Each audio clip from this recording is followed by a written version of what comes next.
Promil Pande ma'am to the dais.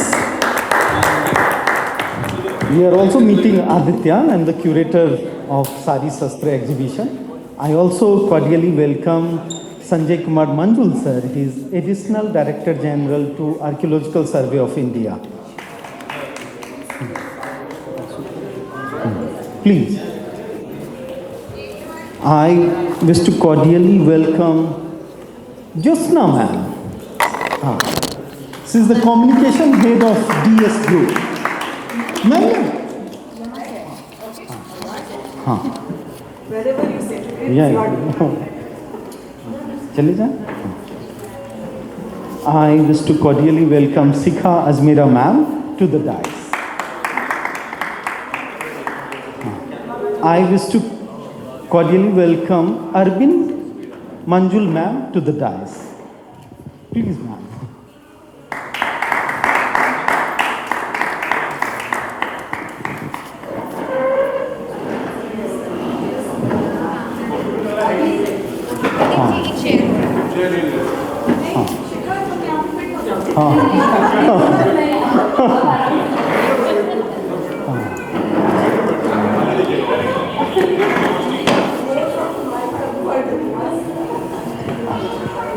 I wish to say that let there be felicitation of all our esteemed guests today. Anshul, you gonna be doing it or Sikha ma'am? Sikha ma'am, you must first to Arvin ma'am, Arvin Manjul ma'am. She is the Joint Director at Archaeological Survey of India. I request Jyotsna ma'am to get felicitated by Sikha ma'am. I request Sikha ma'am to felicitate Promil Pande ma'am.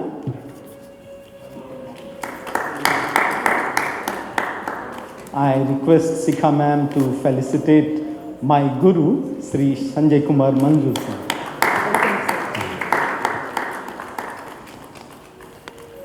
I will start with the introduction to my neighbor, an inspiration in himself.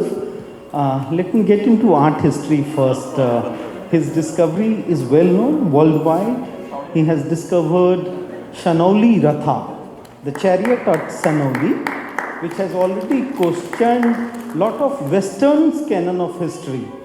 It has also not only questioned, but it has been a boom to the Indology department, to Indian knowledge system. So we are very proud to such discovery. What we call it as a neighboring space somewhere very close to the buffer zone of Delhi, that is Bagpat, where we have discovered, like sir will explain about his discovery, but it is a chariot. And then like there are a lot of other things as well in his discovery. It is just one of the discovery. Sir has discovered too many things other than that, and those are all important, especially for the cultural field, for the Indian art history, for fashion designers, for a student. The beholder of Indian aesthetics has lot of takes from sir. Again, like I will go to Promil Pande ma'am. We met during Indian art, architecture, design Biennale. Ma'am was part of one of the gallery. Her collection came to Biennale during Biennale time, and it was Sri Narendra Modi, the Honorable Prime Minister of India, has inaugurated that Biennale at Red Fort. Carpet from Kashmir came from ma'am's collection, and it was one of the prized collection of Biennale. More than that, she has authored lot of wonderful textbooks. She is presently Dean of GT Goenka University, where she is heading the design department. So, cordial welcome to you, ma'am. Here comes Jyotsna ma'am. She is communication head of DS Group. A very eloquent speaker, a very voracious reader. In the morning we met for the first time, and she was extremely well with her spoken skill, and I requested her to be here. So that's Jyotsna ma'am, again like the head of communication of DS Group in front of dais.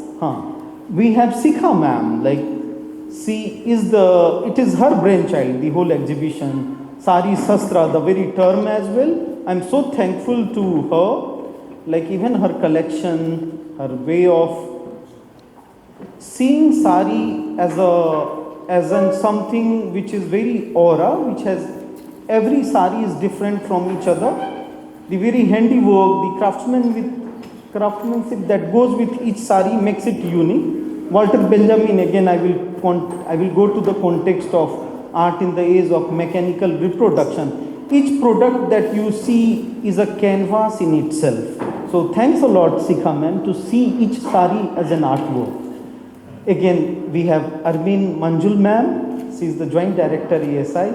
With Manjul sir here is the Siva, and we have the Sakti there as well. So a lot of inspiration, ma'am. Thanks a lot for coming and to be part of Saree Shastra exhibition. Let me start like opening the session on Saree Shastra. Like while I was working on it, I was going through a lot of things. Sir is here, I will be not taking much of the time.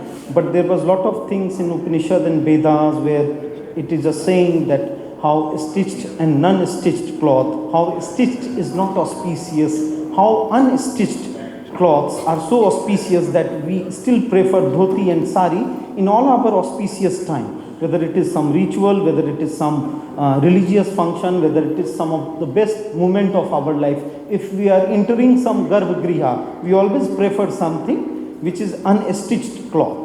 So, but then I'm not taking time. We have doyens of Indian art history, culture, civilization, all here. I will start with probably Promil ma'am here. Like let us listen to Promil ma'am and then, yeah, ma'am.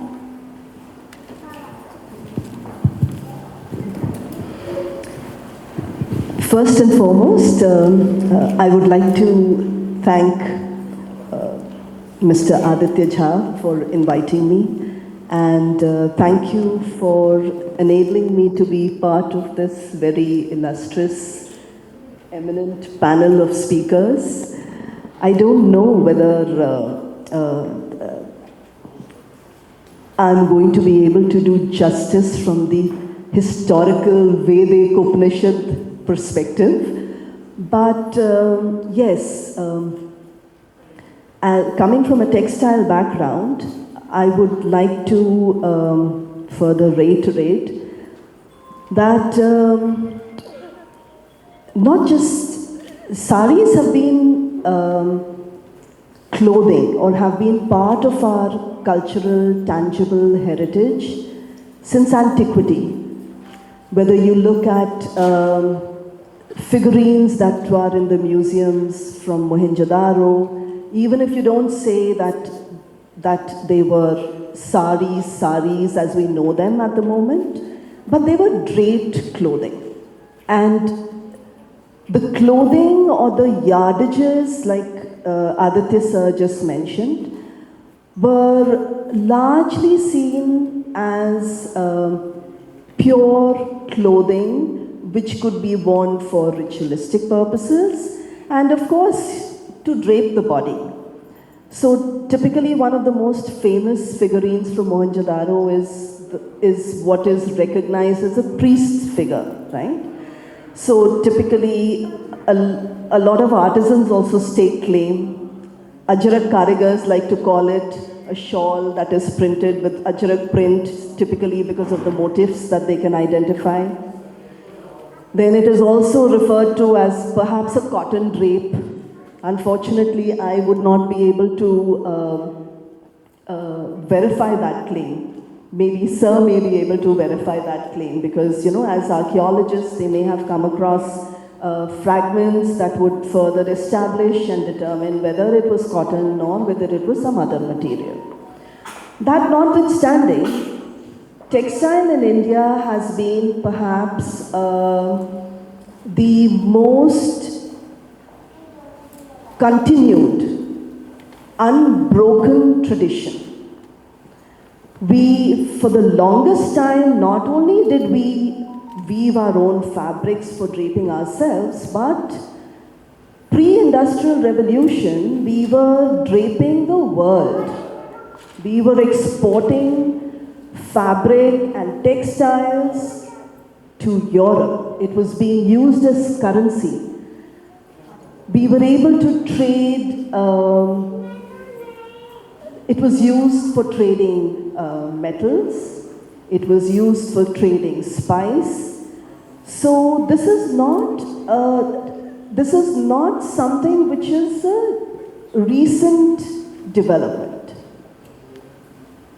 And interestingly, this unbroken practice has not only continued across all the regions in India, all states, but the diversity in terms of the material that is used for weaving, the kinds of yarn, the thickness of the yarn, the fineness of the count, whether it is silk, whether cotton, the way the surface enhancement was done, whether it was print, embroidery, supplementary weft weaves.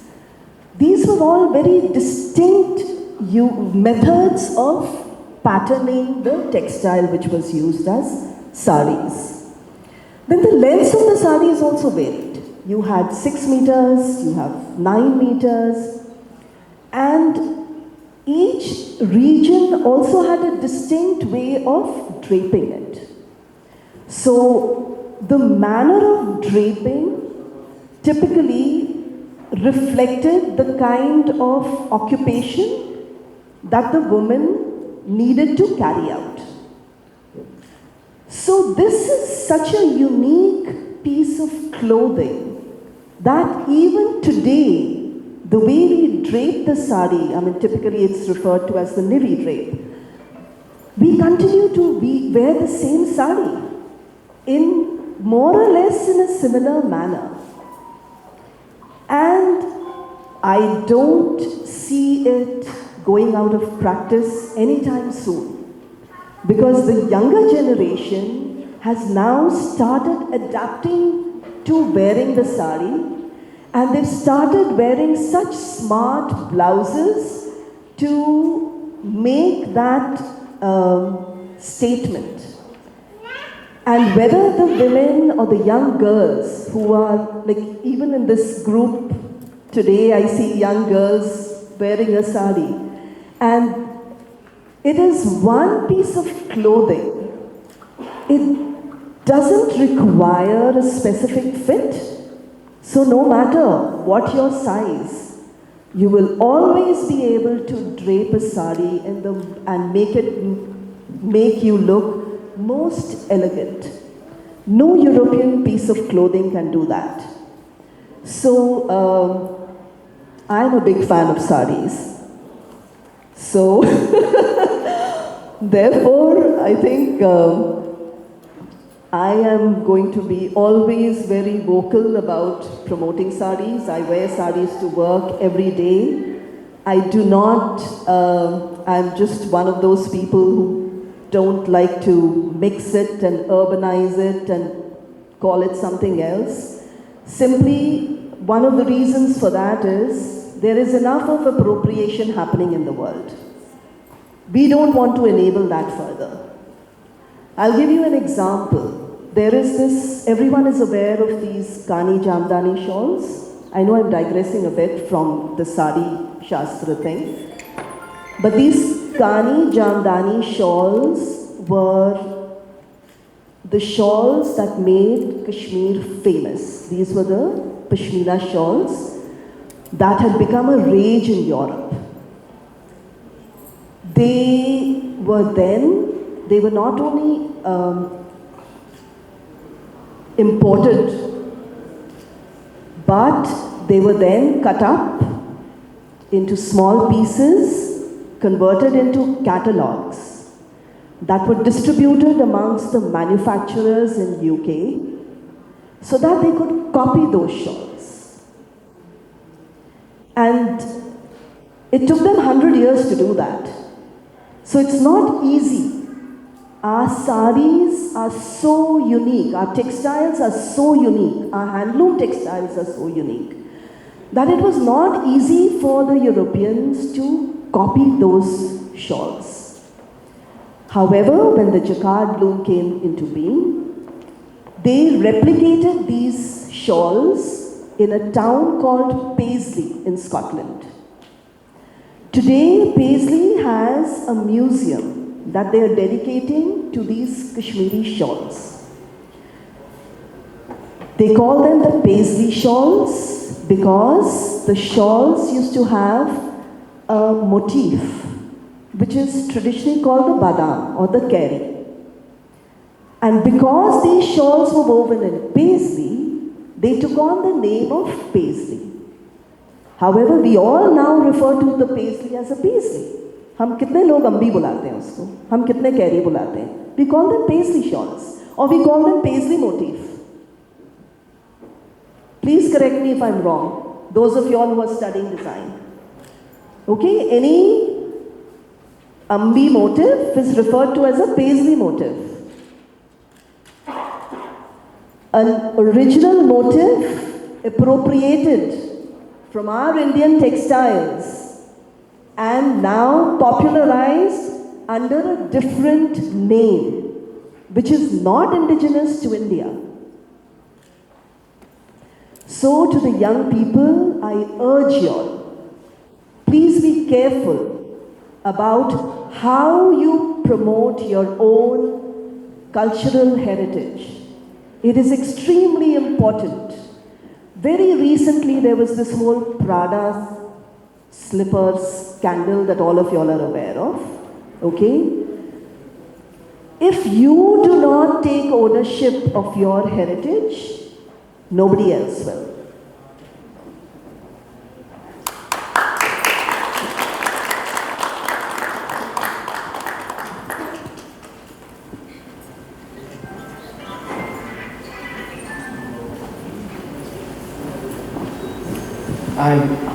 I request Sri Sanjay Manjul sir, that is a Subh Suchak. So I request Sri Sanjay Manjul sir. Again, he's an eminent archaeologist, but I used to tell something.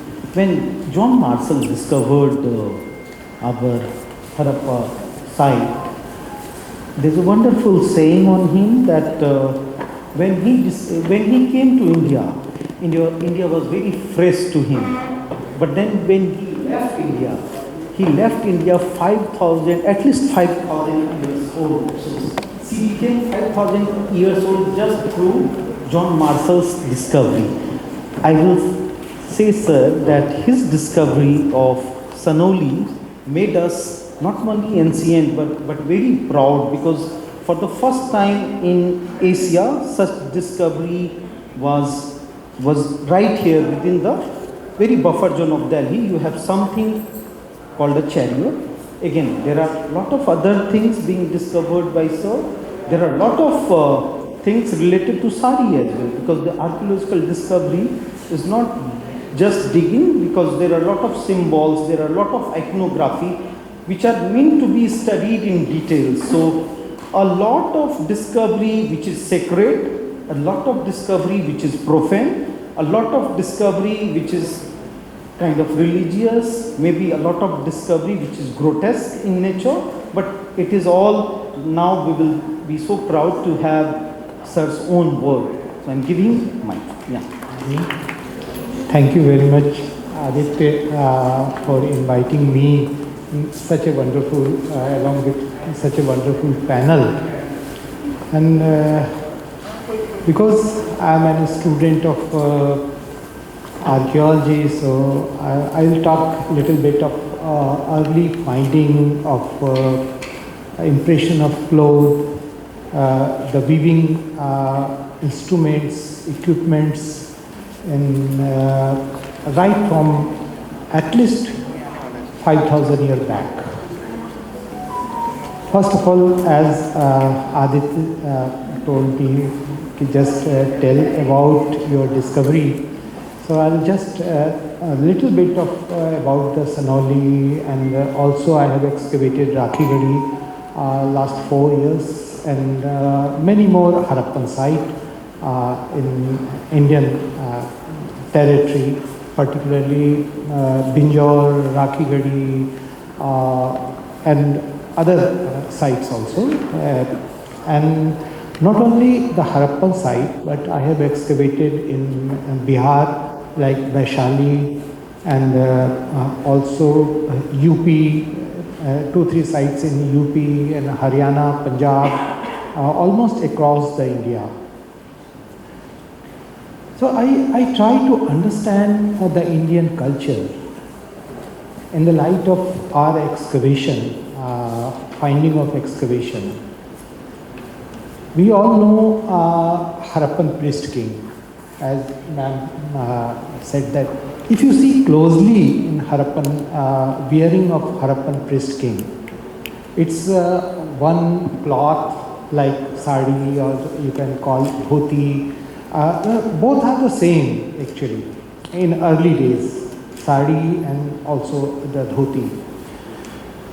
So if you see closely of Harappan priest king, you will see the trefoil design in that, and also multiple layers and having some groove. So very likely it has inlay and multicolor embroidery, possibly, because it's if you see the design, it's embossed and having groove also, and also in the groove, because of the inlay, having some dot of pushing some pin on that. So that's a really a very amazing discovery, amazing finding to understand the early Indians wearing and the weaving mastery by the early Indians. In many of the Harappan sites, we have needle, spindle hook, and also some kind of reel like that. So there is a lot of things related to the weaving we got in many of the sites, even in Rakhigarhi and early Mohenjo-daro, Harappa, and also in Gujarat, many of Dhaulagiri like site. We got many things about the weaving like that. I think we all know the silk, about the silk. Early silk from China and all that. We all know the China is the having early silk, but very few people know that we have the earliest silk of the world in from Harappa. One of the beads, one string was present inside of the bead, and after the scientific analysis of that bead, it's a proof that it's a silk. So that's the earliest finding in the world of the for the silk. So we know that India, of course, there is a lot of impression in the pottery of the cotton cloth and also the jute-like cloth. So yes, and apart from that, if you see the many of the terracottas or many of the sculpture, not only that priest king, that's a bust we got, but the seated figure of the priest king in alabaster. So there is 3-4 priest king having full garment like dhoti, and also the uttari like that in the upper garment. So that clearly shows we have the old tradition of dhoti and sari both. Why we are getting in early terracottas the small skirt like wrapped cloth? Because in the early days there is, it's depend on the frame और अड्डा जिसको कहते हैं, जिस पे हम cloth बनाते हैं, उसकी कितना ब्रिथ तक उस समय बना सकते थे, उसी हिसाब से आप देखेंगे कि जो अर्ली ड्रेपरी है या अर्ली वेयरिंग है वो शॉर्ट था. इट डजंट मीन कि आज का साड़ी अगर लॉन्ग है तो उस समय शॉर्ट क्यों था, बिकॉज उतनी चौड़ाई की वीविंग करना मुश्किल था. तो जैसे जैसे क्राफ्टमैनशिप डेवलप हो रहा है और तो उसका ब्रिथ भी बढ़ता गया. So like that converted into like the sari, and sari का भी height it's a depend on the region to region. जहाँ शॉर्ट हाइट है तो वहाँ साड़ी की हाइट उस समय क्लॉथिंग की हाइट शॉर्ट होती थी. जहाँ हाइट ज़्यादा हाइट के लोग हैं तो वहाँ ज़्यादा बड़ी होगी. Not only that, in the world wide in around 4th century BC, the Romans and Greeks also wearing sari. If you see in the sculptures of Greek sculptures or Roman sculptures, clearly Indianized pattern you can see in the Greek and Roman also. But the India में वो continuity है. But anywhere of the world, that continuity is not there in similar development. That's the beauty. And also across the India, as ma'am has also pointed out, the sari of 6 meter to 9 meter, it's depend the environmental factor.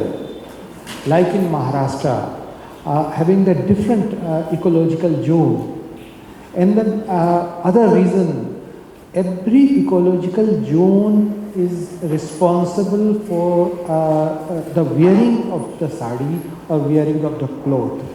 So that's developing the culture basically. That's an identity in the later of cultural identity in later on.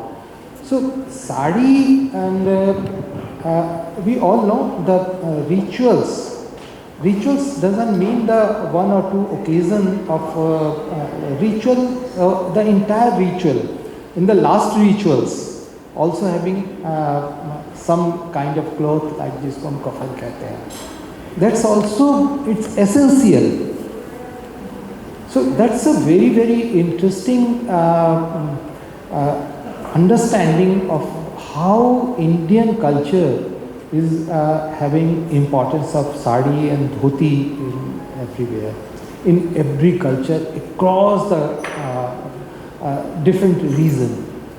That's a really very long story. If you see the sculpture art in early day, right from the Harappans, after the Harappans also in early historic period, we all know the Chamardharni Yakshi in Patna Museum. If you see the sari, she is wearing sari. So that's a beautiful fold of the sari, and that depicts. And apart from that, after that 2nd, 3rd century BC, and also the Shunga period, and a lot of Bengali school, the terracotta from Shunga Kushana period, having wearing sari and all that, and Pala period. So there is legacy and the continuity you can see in the sculpture also. We have to talk a lot actually in the painting, either Ajanta or Tabo or everywhere in across the either Hinduism or Buddhism or Jainism. So the sari is everywhere. So it's cross the line of any of the religion in India. So that's the beauty of the sari. Thank you very much. Such a wonderful, thought-provoking session. Thanks a lot, sir. I will request Jyotsna ma'am. She is head of communication at DST. Please, ma'am.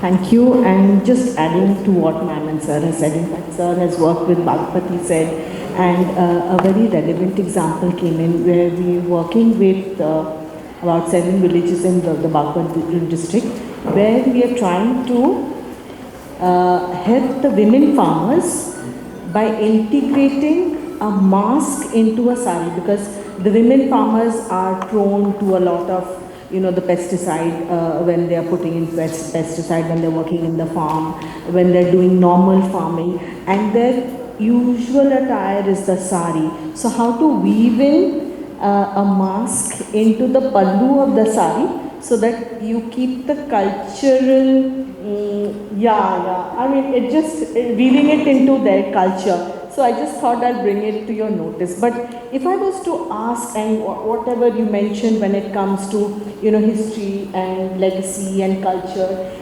if I was to ask a question and say that, if we take the sari out of the history of India that is there, or how do you think it will be, or how different or how unique will it be?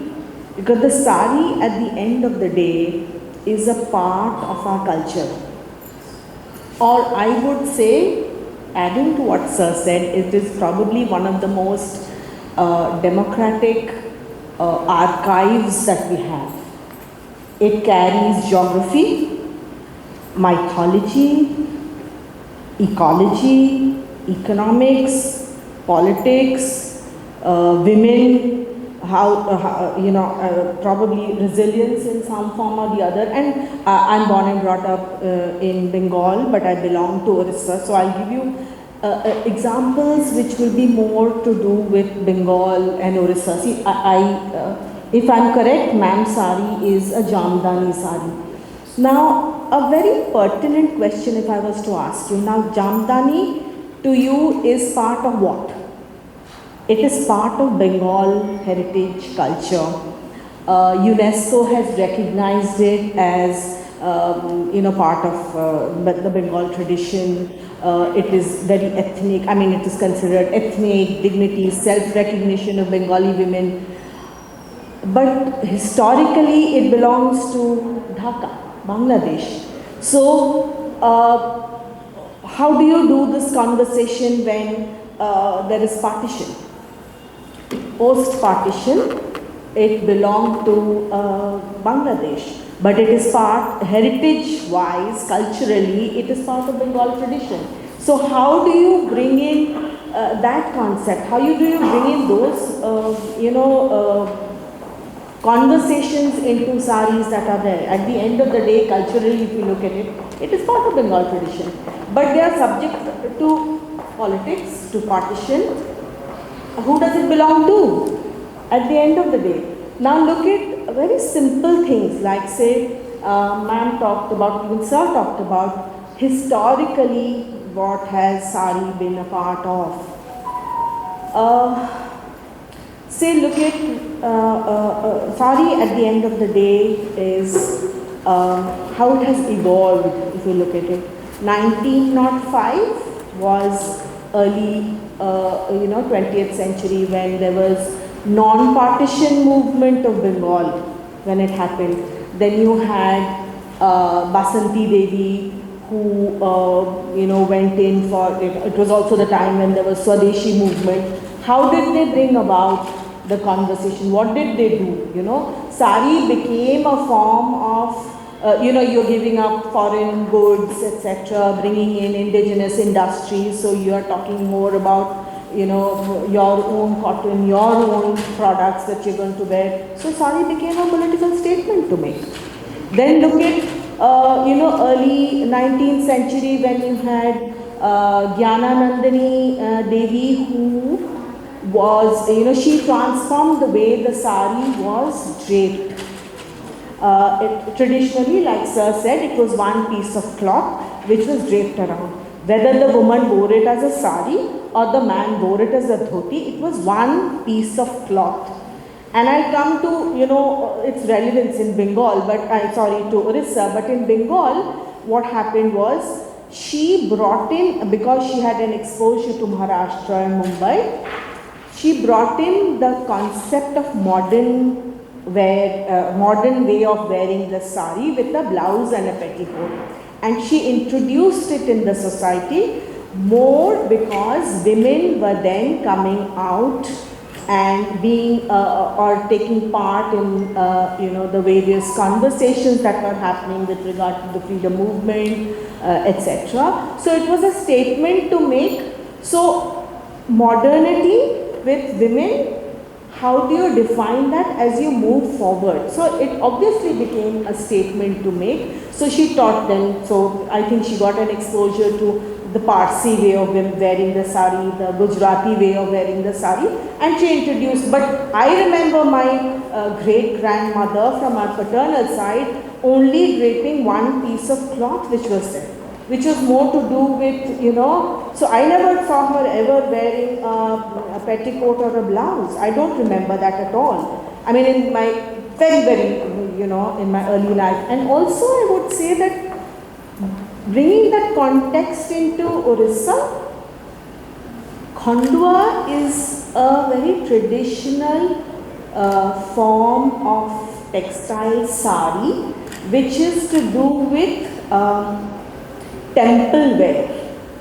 So, will you call the sari a part of sacred or sartorial attire? Because at the end of the day, in Orissa, it is a mixture of all. So you have weavers, you have women, temple, deity, and it is also part of community. See, and also if I was to look at, say, typical example, if I was to give from Baluchar, what is Baluchar?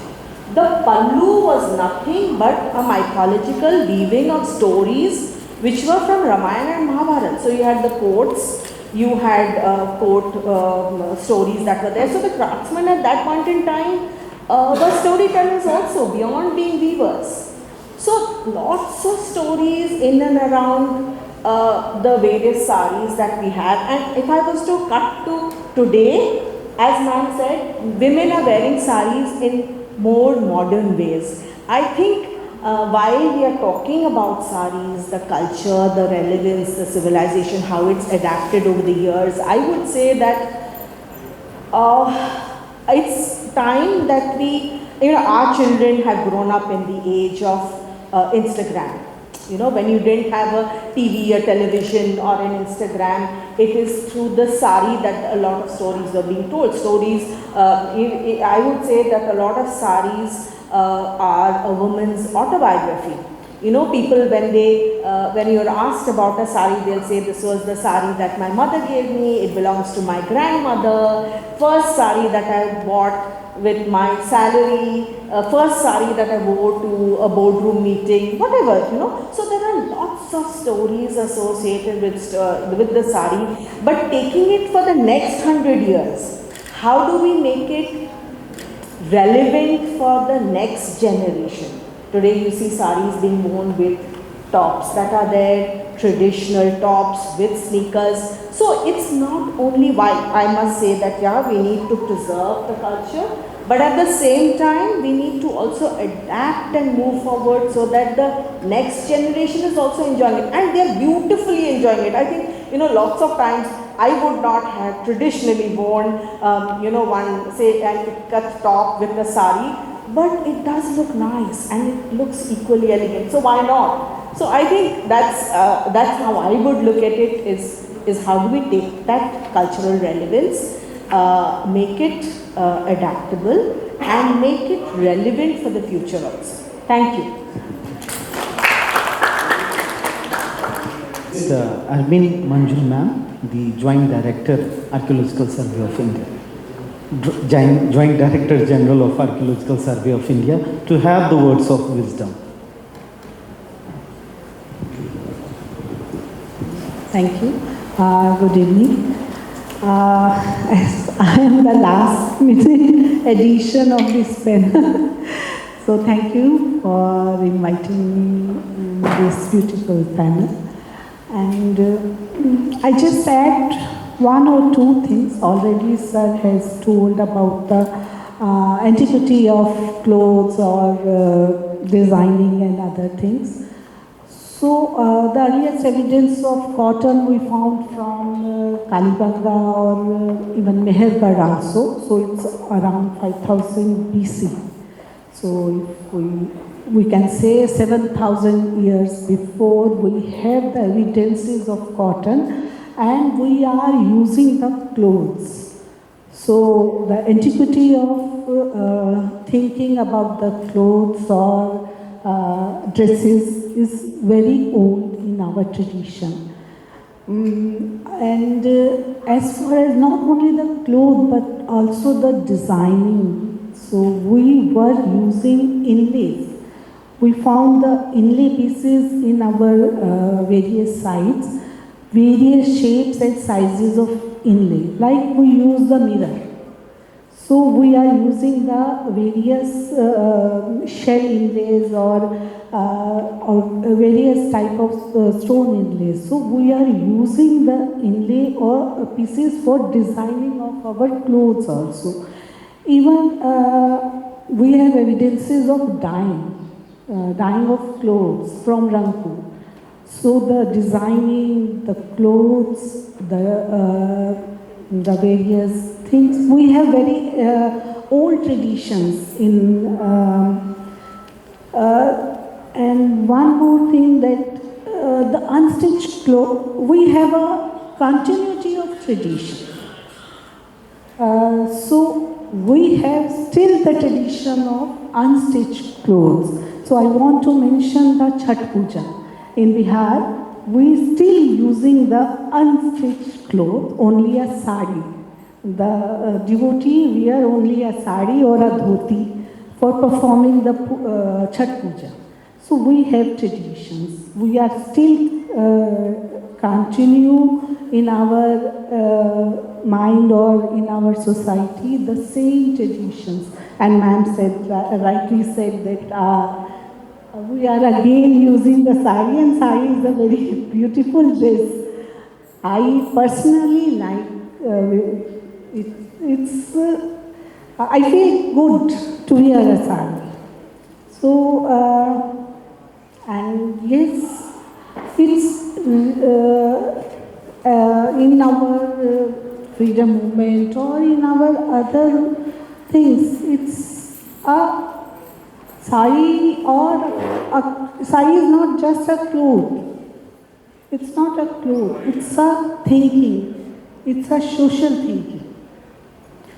So and the Resham, yes. We always talk about the China for its silk route. China is famous for the silk, but we have silk earlier than 2000 years earlier than China. So it's our heritage. We have various heritage or things, even pigments, even dye, and we are trading also. Not only we are using but also trading. We have a linkage with Mesopotamia, Central Asia, and we are trading our things there. Our beads, our inlays, and we have evidences of that. So it's thank you for inviting me in this talk.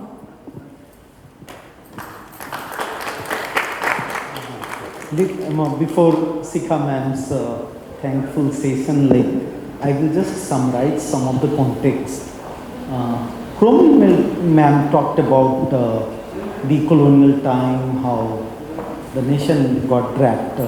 One wonderful context is coming out of British colonial time. We used to have a person called Charles Stewart. He was also called, famously, he was also popularized by the name Hindu Stewart. So the cemetery of Kolkata, still we have the cemetery of his, it's a very a temple-like structure. He said, and it's a very famous quote from the colonial writing, he said that the sari is the most sensual attire of the entire world. And he called Indians, particularly the whole women, as Hindu women. Hindu women is enchanting their beauty in it. So you see how the Oriental sees sari as something very sacred. Thanks a lot for your wonderful session. Sanjay sir talked about silk almost 4 years back. No, it was in 2015. Sir, the moment you say that silk evidence is coming from India, Hu Jintao, when he came to India, Hu Jintao used to be the chairman, the most powerful person in China. When he came to India, Mr. Advani had a meeting with him, And I got a blessed book, My Country, My Life, from him. Another, he also wrote a lot of blogging at his own time. So that also came as the name, As I See It, where Advani ji is making a claim that the word silk finds its utterances in Sanskrit. In the very first few utterances, the word silk is referred as the Resham word or the silk word. The silk in itself is Sanskrit as far as Advani ji is making a statement. So this very contest, within Assam we have the Bodo tribe, and they are saying it is not the China, it is us, it is the Bodo tribe which gave the whole world silk. So it's a very big contest between India and China. Like Manjul sir is here, he has discovered something of a chariot, which becomes a big world news. Nothing lesser than Tutankhamun when it was discovered in Egypt. For Indians, like the discovery of Rakhi Gari and Sanoli is no lesser than Tutankhamun. But with the China, the problem is that if we are discovering something, the rivalry is as such that they will try to duplicate us. They will also try to find something just to have a rivalry, cultural rivalry with us. The same thing is happening with Buddhism. Sir has already discovered a lot of sites near to Buddha, like in Rajgir, in Bodh Gaya. If Sir is discovering something, he is always in the eye of the archaeological wing of China, and they are always trying to have something, again, like to duplicate some sort of activity within China as well. So this rivalry of cultural rivalry will go on. I am so thankful to Jyotsna ma'am. Yeah. Discovery of the Yeah, sir. Actually, as you asked, related to discovery of Buddhism, there is a lot of sites. I have excavated Vaishali.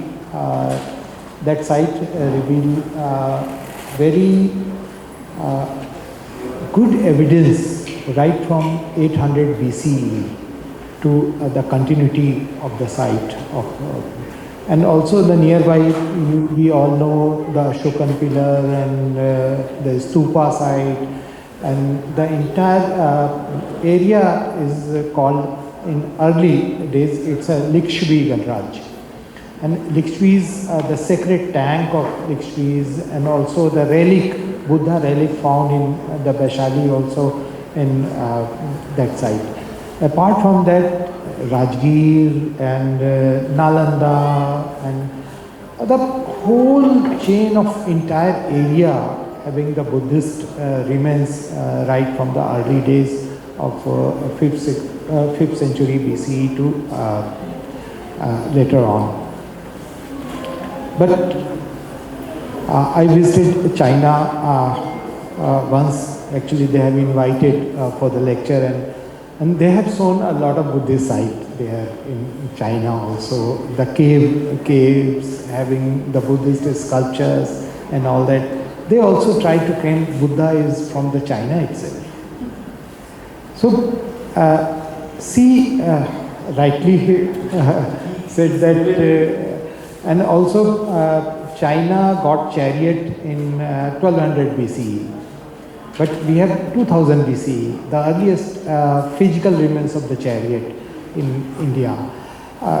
So, India having a large number of antiquities from at least 9000 BCE or 8000 BCE to later on.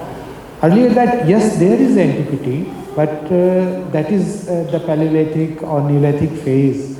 But after the early agriculture phase, right from 9000 BCE, we have a very good antiquity in either in ancient dried bed of Saraswati and their tributaries and other Indus, and in between Indus and Saraswati there is a lot of river channels, and along with that our early culture remains.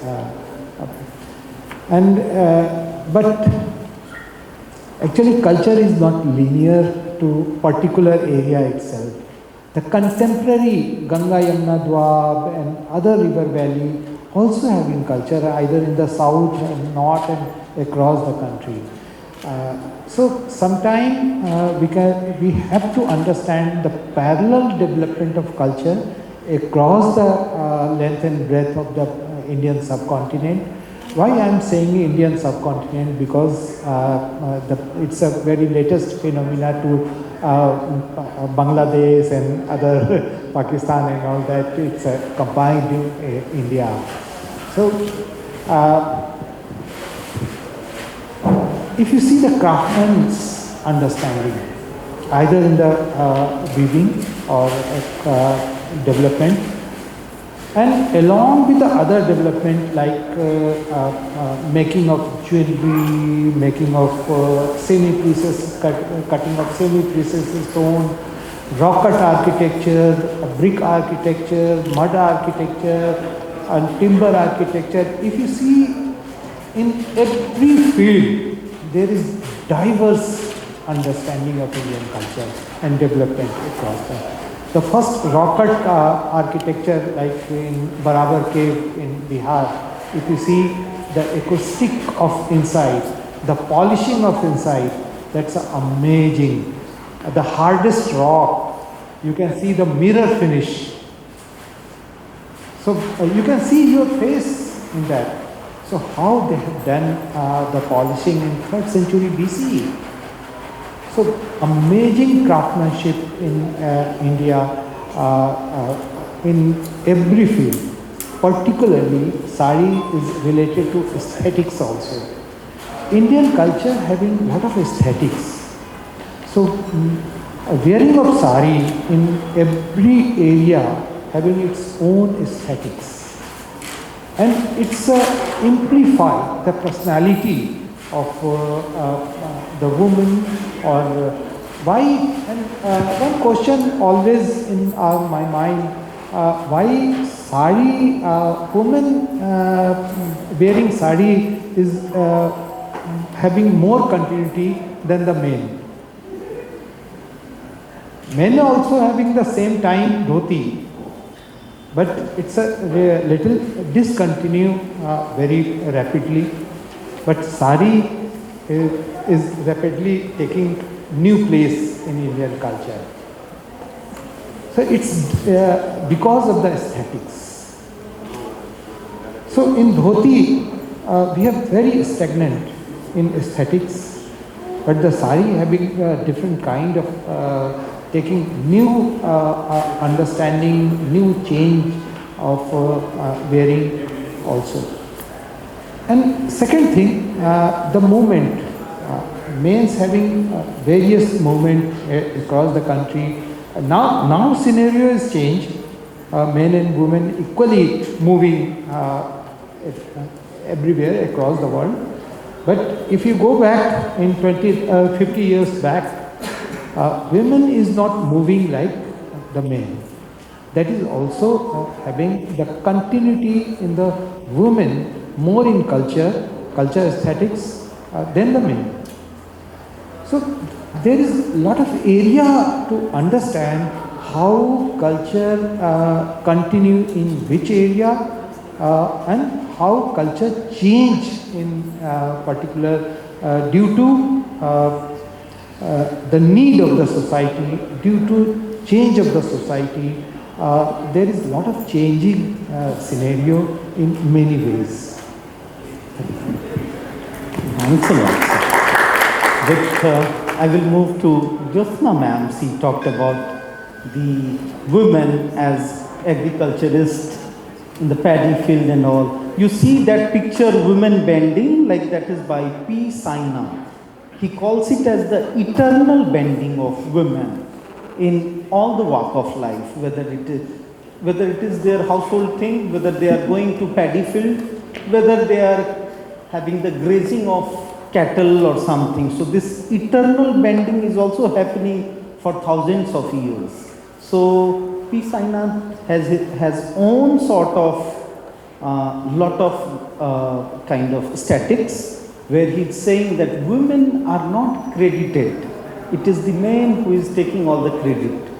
Another author by the name of Jyotsna ji, she used to be ambassador at the United Nations. She, and very aptly put by Sir, that this Jugalbandi is not happening. Women are the keeper of civilization, but where are the men in terms of dhoti or anything? Like this Jugalbandi where men are absent, and always when it comes to become the cultural custodian, yes,